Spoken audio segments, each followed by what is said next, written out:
sir. In your Health Watch this morning, a new study taking a closer look at the chemicals in your food.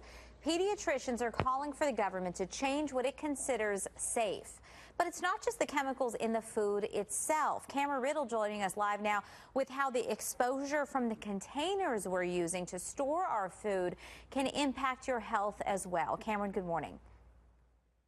Good morning, Olivia. And it is not just affecting the kids. It affects us, too, when we drink things like these water bottles, when we leave them in the car in the hot sun.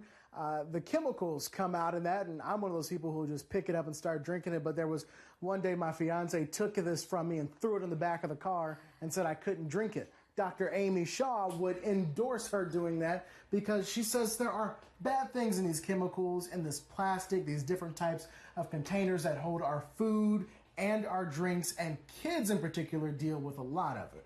Yes, there's actually a new report that just came out yesterday or 2 days ago about how there needs to be more research into these chemicals, these colors, these flavors, the plastics, BPA and phthalates, and even nitrites in preserved meats and foods is really concerning, not only for adults but children, because they're going to be having this for the rest of their lives and constant exposure. We also know that the dose might be different for children. You might see bigger effects on the hormones and on obesity.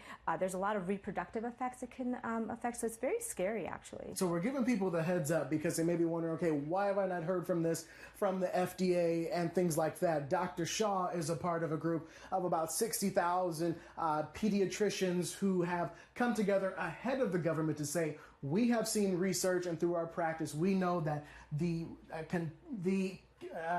what would you call that? Plastics and chemicals. The chemicals that make up this literal bottle have led to some negative health effects. So you guys are trying to get ahead of the government and say, now might be a good time to find some alternatives. What are some things that people can do to get around this? Yeah, not only the pediatric associations, but many associations that I'm a part of in medicine, we definitely think that there needs to be more research into these chemicals. We know that they can leach into your food, they can leach into your products and personal care products. So what I say to people is if you can not use plastic bottles and use glass or metal containers, that can make a big difference, especially in a place like Arizona where we're in the heat all the time, and heat really leaches this chemical. So not heating your food in the microwave, not putting your food out in a plastic wrap, and using more fresh products like fruits and vegetables, and not using as many processed meats, especially if you're pregnant or have small children.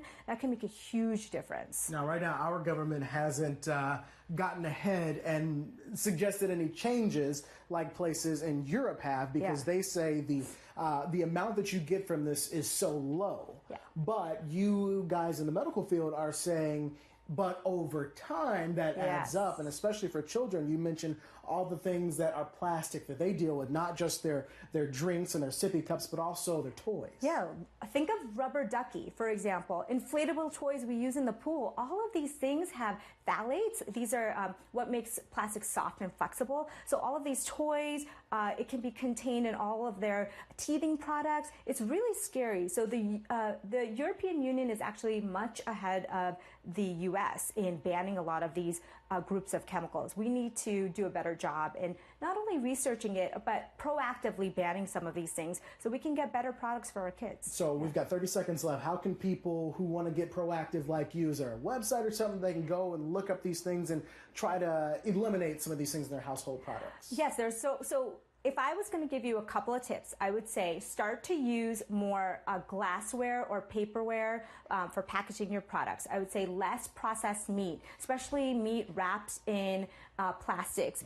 This is meat and dairy. Fat leaches out those chemicals. And also more fruits and vegetables. I mean, we can all benefit from 6 to 8 servings of fruits and vegetables every day. And that means no packaging. We don't have to worry about the chemicals, and we'll be healthier overall. All right. Thank you, Dr. Amy Shah, a wellness expert and allergist. So we may have to talk about some allergies in here as well. But These are just a couple of tips that you can do to get around some of these problems that these expert doctors are saying might not affect you now, but in 30, 40 years, if not sooner, you may come find some effects. And remember this, she told you so. Yeah. Guys, back to you. The research is there, so let's make the changes now.